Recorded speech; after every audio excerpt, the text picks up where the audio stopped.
Role గా నువ్వు చెప్పుకోవాలంటే you did with Chiranjeevi sir, Venkatesh, Nagarjuna, Balakrishna, Rajasekhar, Mohan Babu, ఇంకా యూ డిడ్ నరేష్, రాజేంద్ర ప్రసాద్, అందరితో. అసలు యాక్చువల్ గా బిగినింగ్ రాజేంద్ర ప్రసాదే కదా, ఆయనతోనే నవయుగం. తర్వాత నరేష్ తో కొంగుచాటు కృష్ణుడు, అవన్నీ ఇంకా బ్లాక్ బస్టర్స్, పెద్ద పెద్ద సినిమాలన్నీ చేసేసి.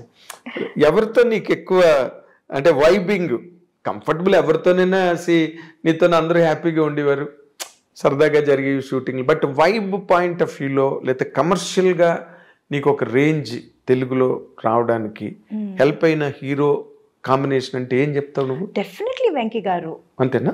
Yeah. Okay. I have a very good rapport with him. In fact, beginning ఇప్పుడు చంటి సుందరకాండ టైంలో I was always a very quiet person. I never used to talk much. And ఆ టైంలో I was just a newcomer.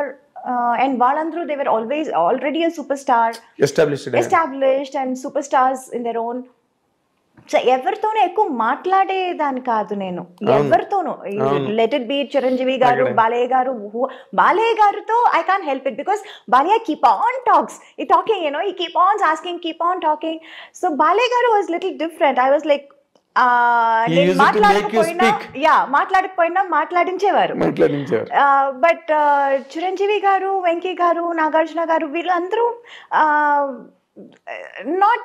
I was also quiet and they were also little quiet, and we were all very professional. And first 2-3 films I was like very quiet, and tarvati then I became friends with them, friends with their family.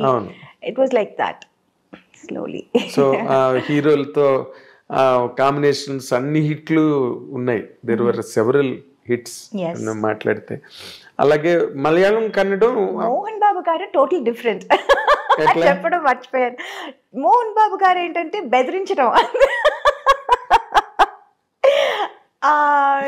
I still remember, నేను అప్పుడు చాలా young కదా, I was two young. Allari Mogudu చేసేటప్పుడు and he use to చుమ్మా pull my leg. నాకు అది కామెడీగా చెప్తున్నారు, మాట్లాడుతున్నారు అని కూడా నాకు అప్పుడు తెలీదు. అంత కూడా నాకు అంత I was not very ఏమంటారు,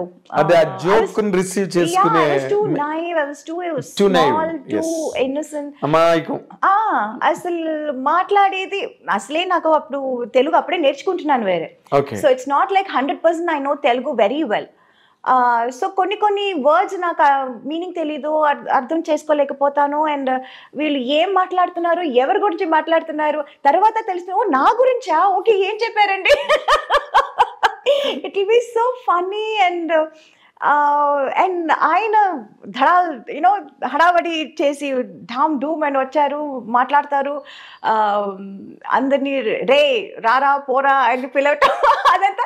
It was so different. He was so different from all the entire the rest of the heroes. Tamillo gaani Telugulo I've never seen anyone like that. And he was then I initially I was like little scared. అసలే నేను మాట్లాడను, ఆయనతో అస్సలు మాట్లాడను. ఇక్కడ అసలు పూర్తిగా పరిచయాలు లేవు, ఏమీ తెలీదు. I used to be friends with his family. Lakshmi, ఎవరు, Vishnu. We used to sit and play. Antakshari ఆడతాము, మ్యూజికల్ చైర్స్ ఆడతాము షూటింగ్ అప్పుడు. It used to be so funny. And tarvata I started knowing about Mohan Babu garu. He's such a sweetheart actually. Yes. Urki baita pedda idi chesaru, but actually he's such a sweet person inside.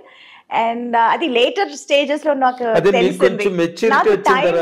నాకు time పట్టింది అందరినీ తెలుసుకోవటానికి. అందుకని it was now I am like friends with everyone. Of course. I'm like in course of time. Yeah, in course of time. నువ్వు కూడా rise అయ్యావు, you understood the world. Yes. అన్ని తెలిసి నాకున్న ఒకటే ఆయుధం ఏంటంటే I was very professional. Yes. Nobody could say I was unprofessional or do anything or say anything. ఈ అమ్మాయి తప్పు అని ఎక్కడ ఎవరు ఎప్పుడు చెప్పలేరు. అవును. So that was my biggest strong point. Yes, it. And people were scared of that. Including Mohan Babu గారు. అంత పెద్ద హడావడి ఓ రే రా అది ఇది చేసేవాళ్ళు కూడా హీ వాజ్ ఏ అమ్మాయితోనా కరెక్ట్ టైం చెప్పండి రా, తనకేం చెప్పారు నాకు అదే చెప్పండి రా అని చెప్పారు. నువ్వు బాగా గుర్తుపెట్టుకున్నావు మోహన్ బాబు గారు. Oh God, it's nice. Okay, ఇప్పుడు చిరంజీవి గారు నువ్వు అన్నట్టుగా చిరంజీవి గారు, వెంకటేష్ గారు, నాగార్జున గారు వీళ్ళందరూ కూల్గా ఉంటారు సెట్లోని. దే ఆర్ ఆల్సో వెరీ జావియల్గా ఉండే హీరోలు. అందులో చిరంజీవి గారుతో నువ్వు ముఠామేస్త్రి, స్నేహం కోసం బిగ్గెస్ట్ ప్రాజెక్ట్స్ చేసావు. But you had more hits with Venkatesh గారు. Nagarjuna 1 or 2. Yeah, I did 3 films. President Gari Pellam, Allari Alludu. 2 films. Both were hits.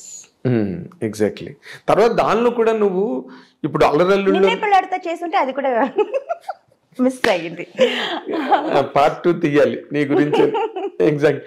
ఇప్పుడు అల్లరి అల్లుడులోని నాటీ గర్ల్, వెరీ నాటీ.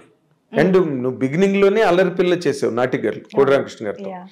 తర్వాత ఆ కైండ్ ఆఫ్ క్యారెక్టర్స్ నువ్వు చేసావు, వెరీ నాటీ మిస్చువస్ క్యారెక్టర్స్. ఓ పక్కనేమో హైలీ సెంటిమెంటల్ క్యారెక్టర్స్ చేసావు.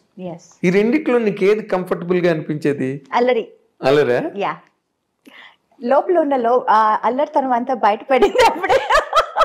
అంటే నీకు అదర్వైజ్ అట్మాస్ఫియర్ లో అది ఎక్స్పోజ్ చేయడానికి ఎక్కడ అవకాశం లేదు. So I was like being happy doing that. అదేలే, బాగా లూజ్ గా ఉంటాయి, లిబరల్ గా ఉంటాయి మూమెంట్స్ కానీ, డైలాగ్స్ కానీ, బాడీ లాంగ్వేజెస్ అవన్నీ కూడా చాలా బాగుంటాయి ఆ సినిమాలో. తర్వాత మోర్ ఇంపార్టెంట్లీ మన తెలుగు కావచ్చు, ఎనీ గివెన్ లాంగ్వేజ్, హీరోయిన్స్ నార్మల్గా వెన్ దే ఆర్ ఇన్ ట్రెండింగ్లో ఉండి టాప్ ర్యాంక్లోకి వెళ్ళి అందరు హీరోలతోనే చేస్తున్నప్పుడు there have been many instances they used to fall in love. It's a natural course. ఇప్పుడు మ్యారేజ్ ప్రపోజల్ వరకు ఇప్పుడు అది it's happening in MBS IT ఇండస్ట్రీలో జరుగుతుంది. It's all marriage of convenience, right? అలాగే నీకు ఎప్పుడు నోబడీ హ్యాస్ ప్రపోజ్డ్ యూ? నువ్వు కూడా నువ్వు ఎక్కువ ఆలోచన రాలేదా? No, the point was I was too young for everybody ఆ టైంలో. తమిళ్ గానీ, తెలుగు గానీ, మలయాళం గానీ, I was always too young for them. Correct. I was too young. Correct factor.